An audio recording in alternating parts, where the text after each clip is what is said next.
Ladies and gentlemen, my name is Jesse, and I have been researching the best OBS recording settings. And in part of that research, one of the things I decided to do was look up YouTube videos. However, I've came across that 10 people are claiming to have the best OBS recording settings. And with that being said, what I decided to do is take this opportune time to present you this spreadsheet you see on the screen. And with this spreadsheet, I've collected all the data of all of the 10 OBS users that have recommended settings for the best quality. Let's just go over the spreadsheet format real quick. So in the very beginning, in the top, you'll see what tab we are on the OBS setting. And at the very bottom, we can bounce between the relevant settings. And just to give you a kind of a glimpse, on the left-hand side, you're going to see the section that we're in. And then you're going to see the setting. And then you're going to see the options that's selected by the users on the right-hand side. And with that being said, after reviewing about 2 hours worth of footage and spending 4 hours doing data entry and even more hours doing some testing on some different settings, I think I have a definitive answer on what OBS settings I like, and hopefully this will be helpful for you as well. Now, without further ado, let's go ahead and get into it. So, as we're taking a look here, my settings on the left-hand side, as I said, everybody here speaks English. Seems like silly to put that in there, but I want it to be as thorough as possible. If for whatever reason the YouTuber did not display that setting, regardless of whether they mentioned it or not, I decided to count that as they went with the default option, as it wasn't important to go over. Anyways, so the very first thing is that I change is the theme.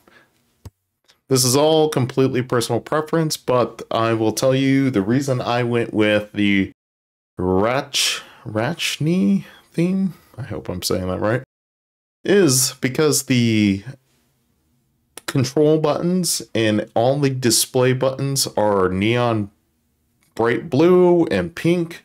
You can tell easily when it's recording or it's not recording, and it is very in your face. I decided to check the box that says show confirmation dialog when starting streams. I would highly recommend this just so you don't end up on live stream fails, Twitch fails, YouTube fails, whatever. I don't know what it is. TikTok fails, but all of TikTok's kind of a fail in general. Source alignment snapping. This is when you're moving your sources and you want the source to snap to an edge, snap to another source, or snap to the horizontal and vertical center. I recommend having this on, leaving it on default. I did bump mine up to 20, so it snaps a little bit faster and sooner. I actually recommend using snap sources to horizontal and vertical center if you have, one example would be Twitch notifications, or if you want to center your face cam. If you really want something to be the center, it can snap to that. Now, we're going to get into stream. I'm not going over stream settings, but very simply would probably follow this one here. I'm going to skip over output for now, and let's jump into audio. Now, learn some things in regards to audio. One is that the sample rate is going to be dependent on your operating system. One example was that Oxford King was losing audio, and he swapped it from 48 and then to 44.1 kilohertz, and that helped resolve his issues of losing audio. Global audio sources, what I will say is that if the default options are not working, you may want to go in and then make sure and select your personal device. Let's see, another thing, Oxford King. This was a little weird because, and I don't know his audio routing situation, but he was also talking about, like, if you don't hear audio, you may want to specify the monitoring device. I may use audio monitoring if I'm recording from a capture card and I want to hear the gameplay. I'm gonna skip around from what we're gonna do is we're gonna jump into the advanced section. This seems a little backwards to skip over video, but I'm gonna jump from video to output and you'll see why here in a sec. So we're in the advanced section and most everybody has kept process priority as normal. You can set, some people have put it to above normal if needed. File formatting, I think, can be really, really helpful. And it's been really helpful for me testing this video, testing footage for this video. And what do I mean by that is because what I decided to do when testing each and every single one of these videos, I was doing the file formatting as, let's say, CQP, quality 14, and then it would label that test footage as CQP 14.mkv.mp4 when remuxed. And I was able to, identify which exact video was which exact setting and be able to come up with a comparison for you guys. And you can also just name it after the game you're playing, And let's say if you record Fortnite.mkv or Fortnite.mp4, and then you were like, oh man, I need to redo my recording. What it's going to do, especially if you don't have this overwrite if file exists option selected, it's going to create a number 2. It's going to create Fortnite parentheses 2 end parentheses .mkv or .mp4, and you'll be able to say, okay, this is the first clip, this is the second clip I created, and go from there. You saw that I kind of had something funky in here, and basically what I decided to do is I wanted to shorten the default. The first 6 digits are going to say the date, 2 digits for the year, 2 digits for the month, and then 2 digits for the day. The latter 6 digits are going to be 2 digits for the hour, 2 digits for the minutes, and 2 digits for the seconds. And that let me know when I started that recording. I think it's a very overlooked option. Okay, so the majority of people tend to be recording in MKV and then selecting this option to remux it into an MP4. And MP4 is much better for editing all across the board, no matter what program you're using.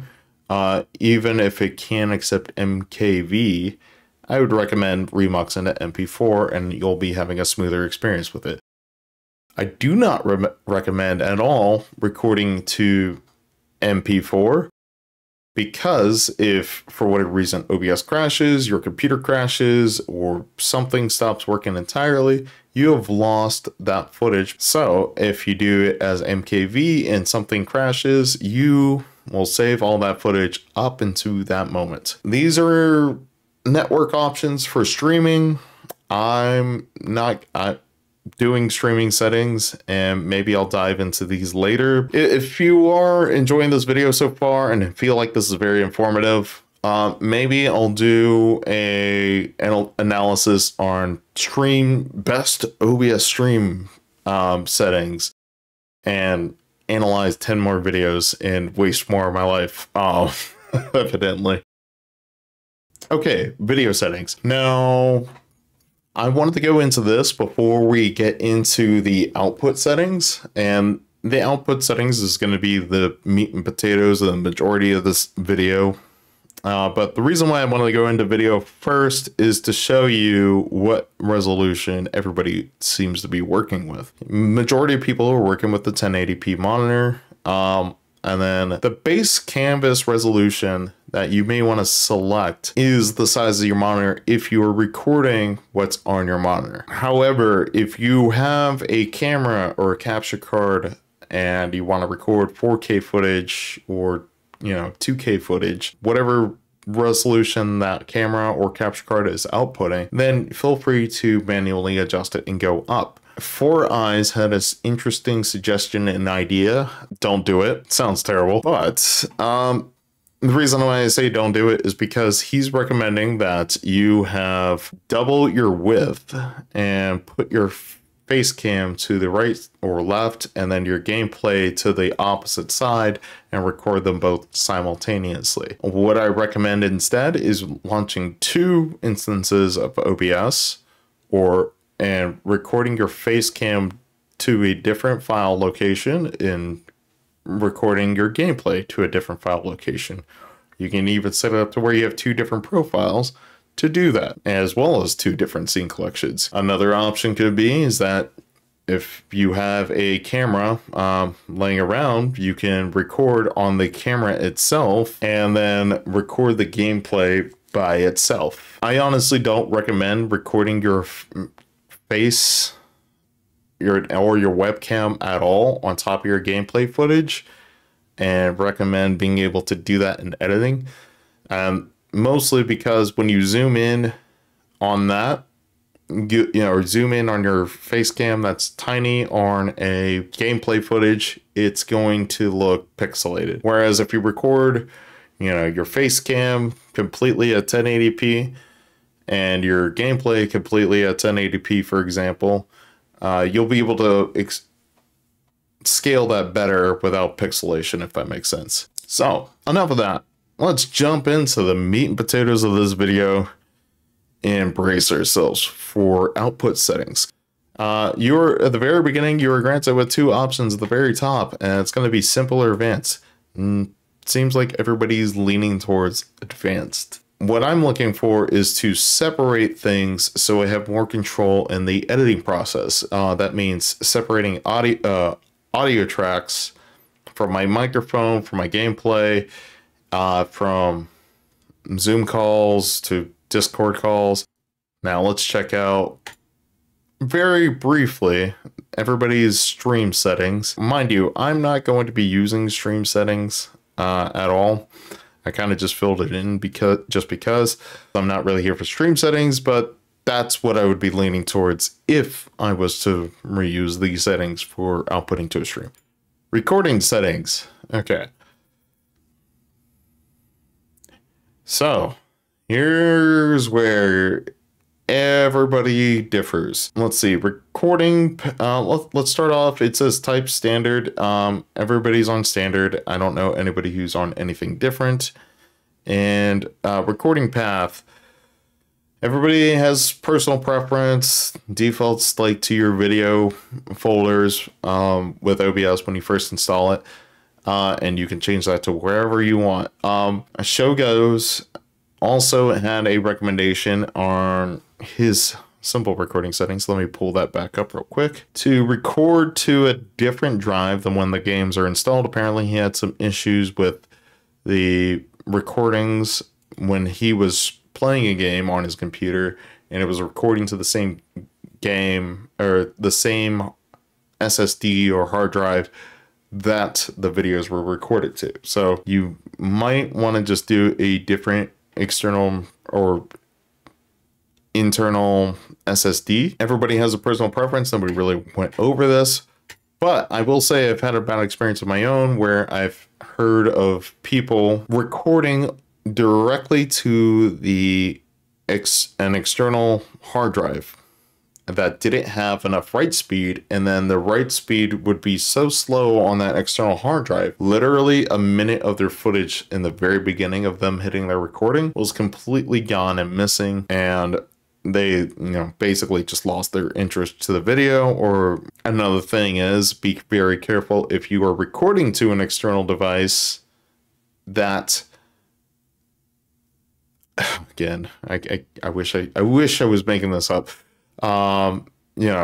That their cat pulled out the cord to their external hard drive or external SSD, and they lost their footage because they were also recording the MP4. Recording format. Do not record an MP4. Audio tracks. It says 1, 2, 3 for me, but realistically, I'm probably going to do 2 or 3 and I may change this depending on my needs. And you'll see that most people here are using 1 or 2 tracks, or they're having one as like their master mix track, and then or that goes out to Twitch, and then 2 or 3 would be like their recording tracks specifically. And you know, there's multiple ways to set this up. That could be a whole nother video on its own. Let's see, rescale output. Don't recommend rescaling output. Maybe in the one instance I would recommend rescaling output. I think it was Noam Ease. He's recording in 4K, and he's like, it might be hard for him to edit those 4K videos, or you know, even 1440p videos, and it might be more manageable for you to rescale the output then. Automatic file splitting. Nobody seems to be using this feature, and I think what people don't really know is that if you check that box, it then gives you 3 options. The option that I select is only split manually. Before I was making this video, I was recording footage of Octopath Traveler 2. Love that game, by the way. And I played over 100 hours, and then I got to the editing process, and sifting through 100 hours of footage is not fun. So I decided not to do it.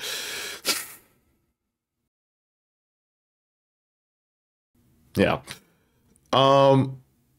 So I've now enabled this option, and I set up a hotkey to where I can split my files manually. So where that comes in handy is if I get done with chapter 1, I can break the file and say, hey, this is chapter 1 Octopath Traveler 2. Or if I get to a certain town or location or a good breaking point in the game and want to break the video, rename that file to something else that I can remember in, you know, for editing notes later, that is definitely an option you can do. It's going to be personal preference. At the very least, I recommend having only split manually on. If you end up using it, great. If you don't end up using it, it's not going to affect you any. Encoder settings. Ugh. Everybody has different encoder settings. And this is where I spent the majority of my video testing and going over encoder settings. And it was painful. With that being said, I am going to start showing examples here. Okay, so as you can see here on the screen, you may not have any idea what you're looking at whatsoever. Actually, now I think about it. I decided, what is the best way I can display what the difference in quality is for everybody to understand how important the bitrate is, or you know, the CQP level, quality level. And what I decided to do here was I played what's called a Mario Maker refreshing level, and the very top is what you would see on Twitch at the 6000 bitrate, 60 frames per second at 1080p video on Twitch, which is, you know, the maximum you could do. And you could tell, probably without me zooming in, that it looks pixelated as all hell. It was hard to get all these frames to match up. There was no one-to-one I could really do. Let's look at another portion of, you know, the HUD, which is supposed to be clean. And let's really get into here. You can see very, very, very, very little tiny pixelations in here.